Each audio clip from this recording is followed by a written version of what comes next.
Pour cela, on vous dit ici que le Mvet, déjà, le Mvet, quant à lui, c'est-à-dire le message qu'ils ont reçu d'une Mvet par rapport à un esprit derrière. Donc, le Mvet, quant à lui, dit qu'Eyon a engendré plusieurs esprits supérieurs, parmi lesquels découle Zamb. Donc, on vous apprend ici que l'enseignement des grands maîtres Mvet vous disent en gros que les dieux uniques, en gros, les créateurs uniques, c'est Eyo. Et que Eyo a engendré plusieurs esprits supérieurs. Et parmi ces esprits supérieurs, on retrouve celui dont nomme Tara Zamb. Donc on vous apprend déjà que Taran Zamb a été créé, Taran Zamb a été engendré. Taran Zamb n'est pas le créateur. Déjà, voilà. Dans les rigolos des Mongols qui vont venir dire que Taran Zamb, c'est le créateur, le tout-puissant, il est au-dessus de toute chose. Ça, c'est faux. Parce que l'enseignement par rapport au Mvet du grand maître Mvet le disent. Mais on sait que les grands maîtres, soi-disant les grands maîtres Mvet, ils ne méritent pas ce titre. Le seul grand maître ici, c'est celui qui est en face de vous. Mais bon, comme je vais répéter, le Mvet, quand elle lui dit qu'Eyon engendré plusieurs esprits supérieurs, parmi lesquels découle Zamb. Il y a aussi d'autres. Et d'autres disent qu'il y avait 3 que Eyon a engendré en premier. 3 esprits. Et on vous dit que le Mvet précise qu'ils sont un. Dans les 3 esprits là qu'on a engendré, que Eyon a engendré, c'est-à-dire parmi eux il y avait Zamb, et que ces 3 là ils ne font qu'un. Ils font qu'un. Voilà 3 personnes. Déjà on dit personne. Donc voilà 3 personnes. Quand on dit une personne déjà, on le qualifie quelque part. Il est déjà contenu. Vous voyez. Donc voilà 3 personnes qui sont un. Dans une sorte de triade divine. Vous voyez, il y a point. Ce concept, comme nous venons de voir, est connu chez les chrétiens. Donc, est connu chez les chrétiens, ce qu'on appelle la Trinité. Mais aussi dans l'Égypte antique. Maintenant, tout dépend de quel Égypte antique, mais pas l'Égypte que moi je connais, que nous on a connu dans l'ancien temps. Maintenant, poursuivons, on dit ici, ce Zamb, dans ce Tara Zamb ou Zamba, chez les Bétis on les retrouve au Cameroun et aussi les Bétis, mais on les appelle plus des Fang au Gabon. Portent d'autres noms. Donc là-bas ils portent aussi d'autres noms, il y a Zamb, Elo et ainsi de suite. Mais bon, il ne fait aucun doute qui est Dieu. Donc vous dites ici là que Zamb ne fait aucun doute. Donc en gros ils vous disent que il n'y a pas de doute que Zamb soit un Dieu, mais différent d'un Dieu incréé, à l'origine de toutes choses, et que le Mvet appelle Eyo. Donc vous dit ici que Taran Zamb, c'est on va dire un Dieu. Un Dieu, avec un D majuscule selon les spiritualités. Mais malgré qu'il soit ce Dieu-là avec des majuscules, il n'est pas comme le Dieu Eyo qu'on n'a pas créé. Donc le fait qu'on dise que Eyo, c'est un Dieu, ça montre déjà que lui-même c'est une créature. Parce que Dieu, ça veut dire divinité, ça veut dire entité. Donc il est contenu. Mais pour ça, on poursuit. Et dans les spiritualités, dans leur enseignement, dans le message d'une Mvet qu'ils ont reçu, soi-disant ces grands maîtres, ils vont vous donner 17 points pour parler d'Eyo. Ils vont vous donner 17 points. Et on va lire 1 jusqu'à 17. On dit ceci à partir de 1. On dit Eyo est au-dessus de toutes choses. 2. Il est au centre de toutes choses. 3. C'est Eyo qui a vomi. Il y a virgule. Donc, 1. Donc vous voyez que c'est également les mêmes choses qu'on voit même dans la Bible, même dans l'Apocalypse. Tu n'es ni chaud ni froid, tu penses à te tiens, je te vomirai dans ma bouche. Donc il vomit. On vous dit ici là que c'est Eyo qui a vomi. C'est Eyo qui a vomi, virgule, qui a fait sortir de lui-même toutes choses. 4. Eyo s'est multiplié comme la gémination spontanée des champignons. 5. Eyo donne le nom à chaque chose. 6. C'est Eyo qui donne. 7. C'est Eyo qui retire. 8. On vous dit, Eyo est dans toutes choses. On s'arrête d'abord dans le 8 ici. Dans le 8, ils vous disent que Eyo est dans toutes choses. Dans le fait d'être dans quelque chose, tu es déjà contenu. Donc dans la spiritualité des Fang, même au Congo, en parlant de Tara Zam, au Eyo, on vous apprend que Eyo, non seulement Tara Zam, a été créé, donc a été engendré, parce qu'il n'est pas le tout-puissant, il n'est pas le créateur. Déjà, ça c'est le premier point. Le deuxième point, Eyo maintenant, lui aussi, il est contenu, on vous apprend qu'il est dans toutes choses. Le fait d'être dans quelque chose, tu es déjà contenu. Or, Loba n'est pas contenu. Loba n'est pas dans quelque chose. Il est hors de toute chose, car il est hors de tout ce que vous pouvez imaginer ou concevoir. Rien ne le contient. Donc, et pour ça, on poursuit. Dans le 9, toute chose est dans Eyo. 10, c'est Eyo qui dit. 11, c'est Eyo qui agit. 12, si Eyo décide de tuer, virgule, il tue. Vous voyez, dans le 12 encore, il y a encore une anomalie, parce qu'on dit ici que si Eyo décide, le fait de décider, ça veut dire que tu utilises la raison, tu utilises la réflexion. Décider, c'est choisir. Est-ce que vous comprenez?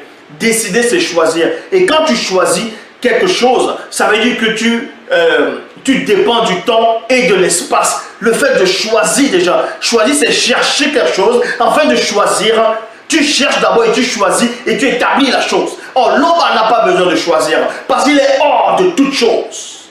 Il est hors, vit inexplicablement hors de toute réalité. Tandis que Eyo, lui, il peut choisir, donc il dépend de quelque chose.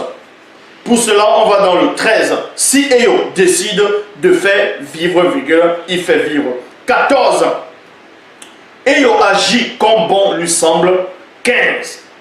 Aucune chose, virgule, aucun homme, aucun esprit. Donc on vous dit, voilà.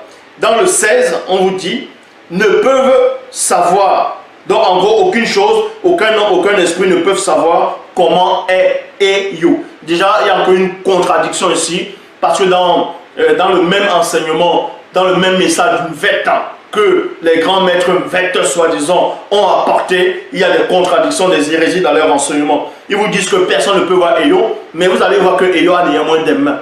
Il a des mains, donc c'est une créature. 16.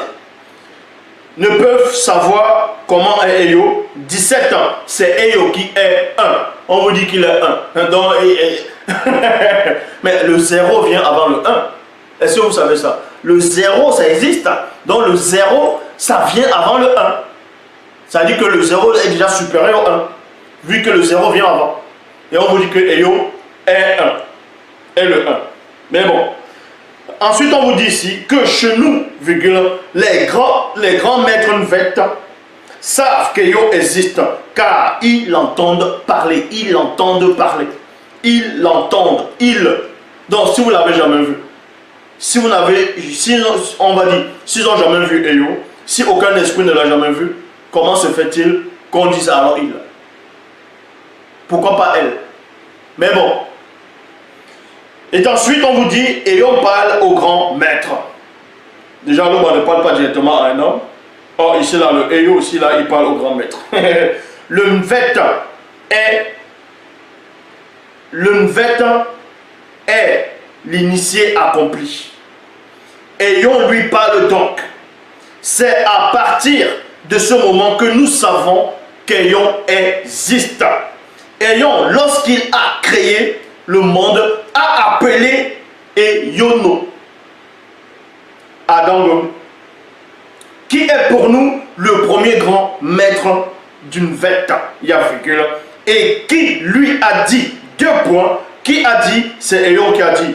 Qui a dit, c'est Eyo qui a dit, regarde comment je fais le monde. Il a pris le cuivre, il a malaxé.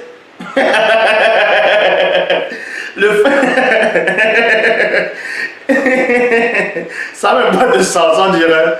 des récits des gamins. On me dit que Ayons a pris le cuivre, il a malaxé. Malaxer, c'est quoi? C'est mélanger. Donc le fait de mélanger quelque chose, tu dépends déjà du temps et de l'espace. Le fait de tourner, tu es en train de malaxer quelque chose, donc tu es déjà contenu dans un espace-temps pour mélanger, pour que quelque chose puisse se manifester, puisse être accompli. Or, Loba, il n'a pas besoin de tracer, de mélanger, de faire quoi que ce soit. Il manifeste la volonté. Et par la manifestation de la volonté, il crée. Oh, Loba. Donc, on dit ici.